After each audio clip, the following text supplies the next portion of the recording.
Alhamdulillah, Bismillah, salatu wa salam ala rasulillah, amma ba'd. Section numéro 6, les actes futiles. Dans ses exhortations à son peuple, Hud leur dit aussi: pourquoi édifiez-vous à chaque hauteur une construction imposante, tels les palais et autres? Or, vous faites cela futilement alors que vous n'en avez nullement besoin. Cela parce qu'ils habitaient les tentes, ainsi que cela apparaît. N'as-tu pas vu ce que ton Seigneur a fait de Ad, Iram au grand Mah, dont il ne fut pas créé de semblable sur terre? Les Ad, Iram sont les premiers Ad qui habitaient sous les mâts portant les tentes. Qui prétend qu'Iram était une ville en or et en argent qu'on pouvait déplacer d'une contrée à une autre se trompe et parle en ne s'appuyant sur aucune référence sérieuse. Alors que vous vous installez dans des châteaux, donc Massani désigne les châteaux, on a dit aussi qu'il s'agissait de colombiers, tours pour les pigeons ou bien d'aqueducs, comme si vous étiez immortel, vous espérez ainsi vivre de longues périodes. Et aussi, lorsque vous usez de violence, vous sévissez abusivement, craignez donc Allah et obéissez-moi, craignez celui qui vous a pourvu de ce que vous savez. Il vous a pourvu de bétail et de fils, de jardins et de sources. Je crains pour vous le châtiment d'un jour très grave. Dans leur réponse, ils dirent: es-tu venu pour que nous adorions Allah seul et délicieux, ce que nos pères adoraient? Apporte-nous donc ce dont tu nous menaces si tu es véridique. Pour nous, dirent-ils, c'est pareil, que tu exhortes, ou ne sois pas de ceux qui exhortent. Cela n'est que la coutume des premières générations, et nous ne serons pas tourmentés. Donc, coutume, khuluq, dans la lecture de la lettre khalaq avec voyelle A, on aura cela n'est qu'invention, khalaq, issu des premières générations, c'est-à-dire ce que tu prêches n'est qu'invention de ta part, que tu as pris à partir des livres des anciens. Donc ce que tu prêches n'est qu'invention de ta part, que tu as pris à partir des livres des anciens, et c'est ainsi que nombre de compagnons et de suivants l'ont commenté.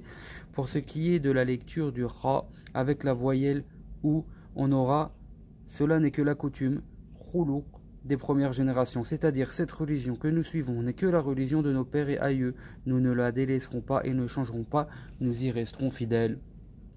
Les deux lectures correspondent bien à ce qu'ils ont dit ensuite, et nous ne serons pas tourmentés.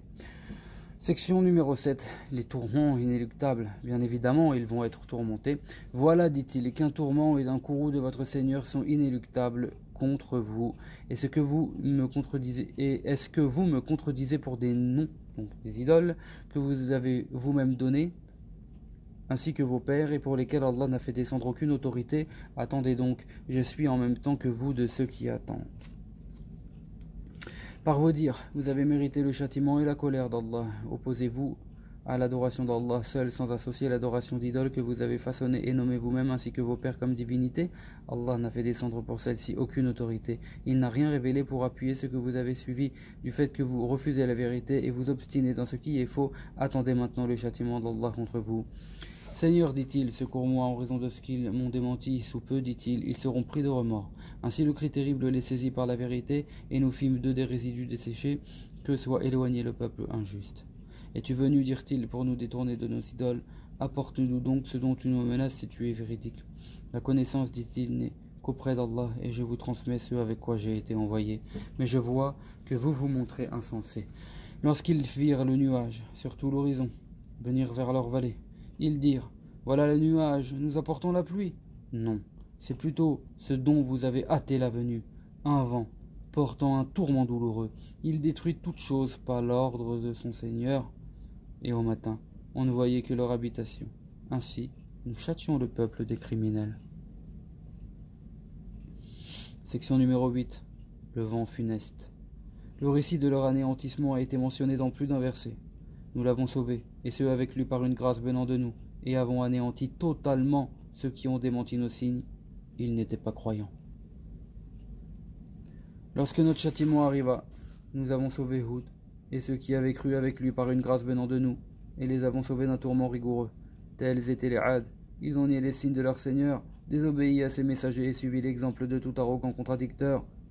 Une malédiction les a suivis en ce bas monde, ainsi que le jour de la résurrection. Oui, les Ad ont renié leur Seigneur. Que soient donc éloignés les Ad, peuple de Hud.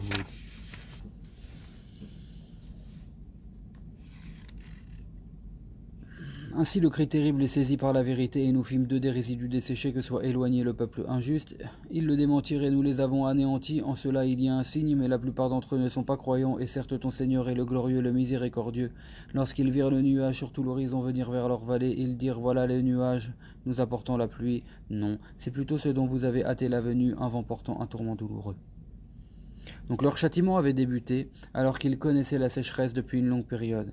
Ils demandèrent la pluie et virent un grand nuage dans le ciel couvrant tout l'horizon. Ils se sont dit peut-être qu'ils avaient espoir que ce soit enfin la pluie par rapport à cette période de sécheresse qu'ils étaient en train de vivre. Ils pensaient donc qu'il s'agissait d'une pluie salutaire, alors que c'était leur tourment. Non, c'est plutôt ce dont vous avez hâté la venue. Et ils disaient en effet à Houd, apporte-nous ce dont tu nous menaces, si tu es véridique. Les exégètes et d'autres ont mentionné les faits rapportés par Mohammed ibn Ishaq ibn Yasar. Lorsqu'ils s'obstinèrent à ne vouloir que l'incroyance en Allah, il les priva de pluie pendant 3 ans. Cela les éprouva durement. À cette époque, lorsque les gens étaient touchés par une grande épreuve et qu'ils demandaient à Allah Ta'ala de les en soulager, ils allaient l'invoquer au lieu sacré de sa demeure à la Mecque. Elle était alors bien connue des Amalécites.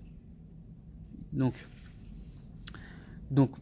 on va replacer les choses dans le contexte. Donc, elle était alors bien connue. Il s'agit de quoi? Donc, du lieu sacré, hein, Mecca. Donc, Mecca était bien connue car les Amalécites y habitaient. Donc, cela descendait de Amriq ibn Laoud ibn Sem ibn Nuh. On dit que leur chef était Muawiyah ibn Bakr, dont la mère, appelée Jalhada, fille d'Al-Khaybari, était donc du peuple de Had. Donc, ils savaient. Ceux-ci envoyèrent donc en délégation en territoire sacré près de 70 hommes pour demander la pluie. Ils s'arrêtèrent avant cela chez Muawiyah ibn Bakr, qui demeurait sur les hauteurs de Mecca. Donc Muawiyah ibn Bakr habitait sur les hauteurs de la Mecque. Ils restèrent chez lui 1 mois, buvant le vin et écoutant les 2 servantes chanteuses de Muawiyah, appelées Al-Jaradatan, les 2 sauterelles, du fait de leur voix captivante qui fit oublier à ces hommes leur mission. Leur séjour chez lui commençait à durer et il eut pitié de leur peuple, parce qu'il n'osait pas leur dire de partir. Il composa des vers insinuant leur départ qu'il demanda aux 2 servantes de chanter. Toi qu'on appelle, lève-toi donc et invoque, peut-être qu'Allah enverra un nuage qui arrosera la terre des Had, car cela ne parle plus le soir. Ils sont assoiffés. Pourrait-on l'espérer seulement pour le vieillard et l'enfant? Leurs femmes étaient heureuses et sont maintenant sans mari. Les bêtes sauvages s'approchent en plein jour et ne craignent plus les flèches des Had, et vous autres ici, vous délectez de jour comme de nuit. Quelle mauvaise délégation vous êtes, qu'aucun salut ne vous rencontre. Ils se rappelèrent alors l'objet de leur voyage et se dirigèrent vers la demeure sacrée, où ils firent des invocations en faveur de leur peuple, dites par Qil ibn Anz. Allah suscita 3 nuages, un blanc, un rouge et un noir, et un héros du ciel appela. Choisis pour toi et ton peuple un de ces nuages. J'ai choisi, dit-il, le nuage noir. C'est celui qui est le plus chargé d'eau. Tu as choisi, lui répondit-on, cendre et tourment, ne laissant en vie parmi Had ni père ni enfant, seuls les fils de Laoudite, les Hamadan. Ces derniers étaient une branche des Had vivant à Mecca. Ils ne furent pas atteints comme le fut leur peuple. Ce qu'il reste de leurs descendants sont les derniers Had. Allah dirigea donc vers eux le nuage noir choisi par Qil ibn Anz, jusqu'à ce qu'il apparût à eux en une vallée appelée El-Mourith. À sa vue, ils se réjouirent et pensèrent qu'il s'agissait de la pluie. Ils dirent, voilà les nuages, nous apportons la pluie. Non, c'est plutôt ce dont vous avez hâté la venue, un vent portant un tourment douloureux. Il détruit toute chose avec l'ordre de son Seigneur. Le premier ayant vu ce qu'il portait comme vent était une femme de Had du nom de Mahad. Une fois sûre de ce qu'elle avait vu, elle poussa un cri et s'évanouit. Qu'as-tu vu? Lui demanda-t-on à son réveil. J'ai vu un vent contenant comme du feu dirigé par des hommes. Allah Ta'ala l'envoya contre eux pendant 7 nuits et 8 jours d'affilée, de suite. Il ne laissa aucun survivant parmi les Had. Pendant ce temps, Houd et les croyants avec lui s'étaient retirés dans un enclos et ils ne ressentaient là que de la douceur. On peut voir, Wallahu a'lam, qu'à chaque fois que les prophètes et envoyés sont tourmentés par leur peuple, en tout cas pas systématiquement, mais on voit que par moments Allah envoie la douceur chez eux, hein. Quand les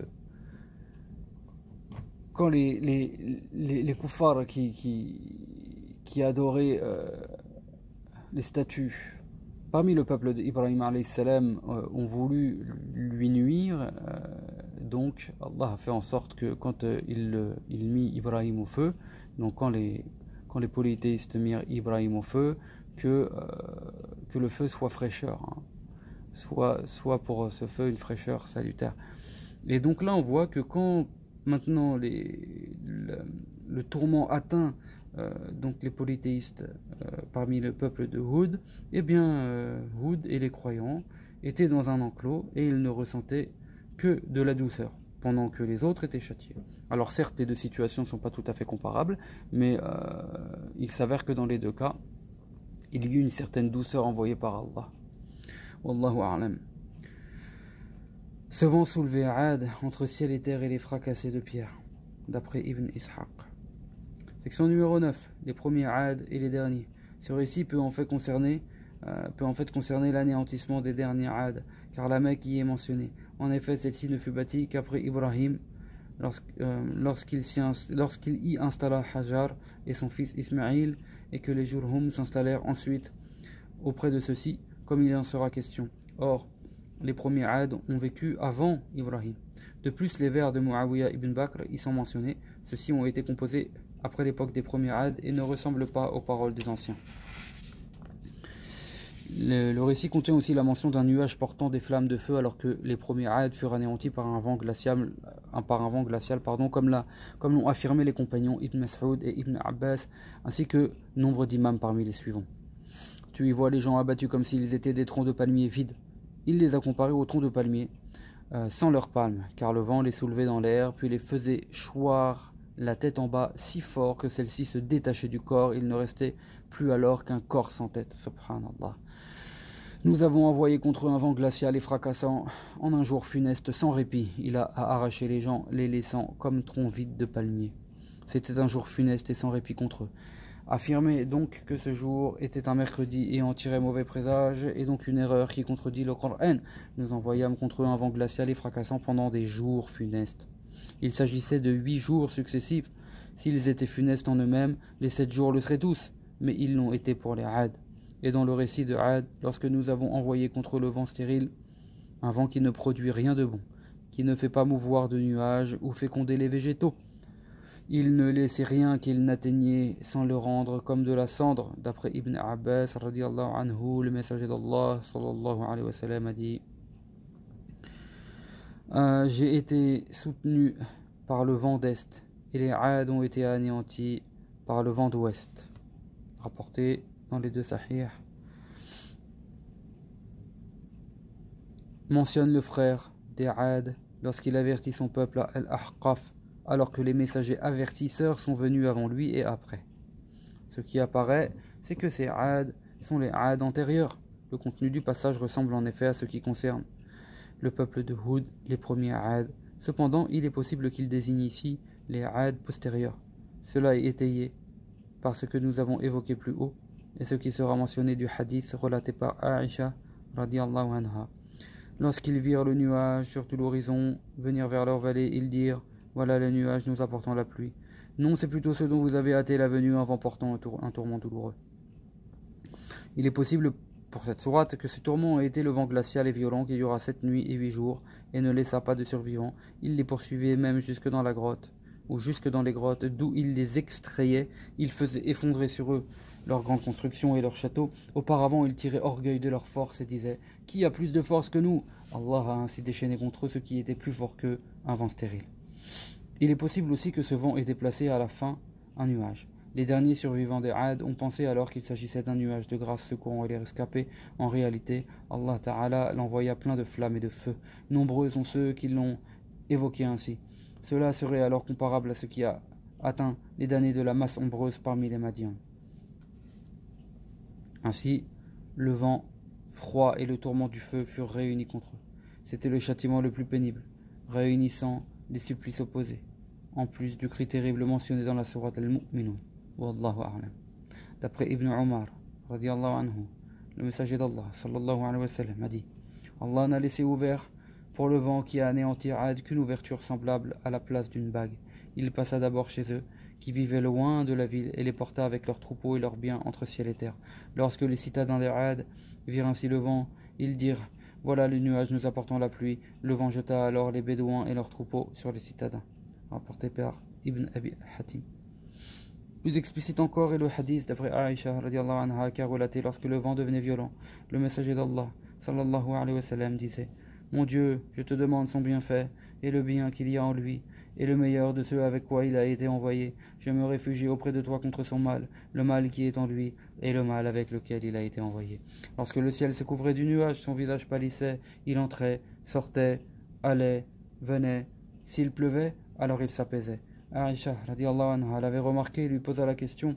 Il répondit: c'est peut-être, Aïcha, comme ce que le peuple de Ad avait dit lorsqu'ils virent le nuage sur tout l'horizon venir vers leur vallée. Ils dirent: voilà le nuage nous apportant la pluie.